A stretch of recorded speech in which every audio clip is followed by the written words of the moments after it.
morning, it's Tuesday, June 16th. I'm Sharon Nabobi, and this is Open Bid from FNDATA. We begin with a major loss for the watch world. Philippe Stern, the former president of Patek Philippe, has died. He was one of the most influential figures in modern watchmaking. Over decades at the helm, he oversaw two of the most important watches the company ever made. The Nautilus, the steel sports watch, which launched in 1976, and the Calibre in 1989, which, on its debut, was billed as the most complicated watch in the world. He's the father of Patek's current president, Thierry Stern.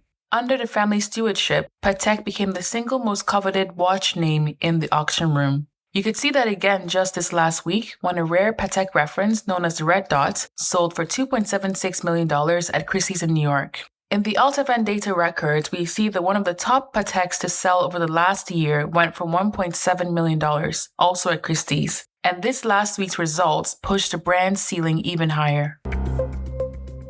From the sale room, we have a standout estate result. Bonhams sold the personal collection of the late actress Diane Keaton, and the sale totaled $4.2 million. The top lot was the original script from her 1977 film, Annie Hall. This sold for nearly 100 times its high estimate. It is a reminder of how much a strong personal story and clear provenance can add at auction. Staying with collections, Sotheby's has announced it will auction 1,000 personal sketches by the late Karl Lagerfeld. The drawings have not been seen publicly before, and they will be offered alongside other pieces of his archive, including his collection of iPods. Lagerfeld led Chanel and Fendi for decades, and materials this close to a designer of his stature tend to draw global interest.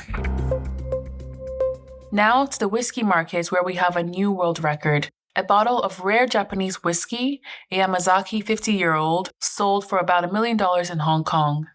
According to our records at FNDATA, this is a world record for Japanese whiskey. The bottle was created exclusively for a private Japanese club. Yamazaki has sat at the top of this category for years.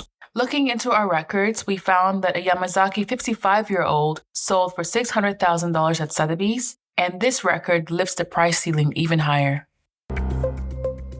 There's a clear theme running through the luxury market right now, and it's gold. The metal closed at a record on Monday, and it has kept climbing since. It opened this morning at $4,360 an ounce. That strength is showing up across the business. Rolex has just raised the prices of its gold watches by about 5%. This is the second increase this year.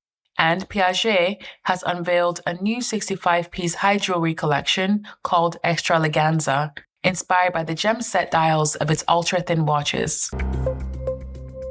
In the global markets, the big picture is still on the US-Iran deal. On Monday, the Dow Jones Industrial Average closed at a record near 51,310 as the agreement to reopen the Strait of Hormuz eased fears over oil. Crude has since fallen to a 3-month low, trading around $75 a barrel, and US gasoline has slipped below $4 a gallon for the first time since April. Measured against Monday's close, LVMH ticker MC in Paris and Hermès ticker RMS both opened roughly flat, while Kering ticker KER and Swatch in Zurich with ticker UHR opened just slightly lower. After a volatile Monday, we had a calm open today on Tuesday. The US market has not opened yet, so here's where the American luxury names finished on Monday. Ferrari ticker RACE was the standout, closing up about 4%. The fashion houses gained too, with Tapestry, the owner of Coach, up about 2.4%, and Ralph Lauren up about 2.1%. On the other side, Capri Holdings, the parent of Versace, slipped about 1.3%, and the watchmaker Movado fell about 4%. What's interesting to see is that watches set records at auction over the weekend, yet the companies that make them fell in the stock markets. Looking ahead, we have Sotheby's important watches closing a remarkable run of watch sales this week. And the Arm Sotheby's sealed auction features a 1969 Lamborghini Miura, which closes tomorrow on June 17th. That's it on Open Bid for today, June 16th. Our weekly art market show is published later today, and closing price follows this evening at 6 p.m. Eastern.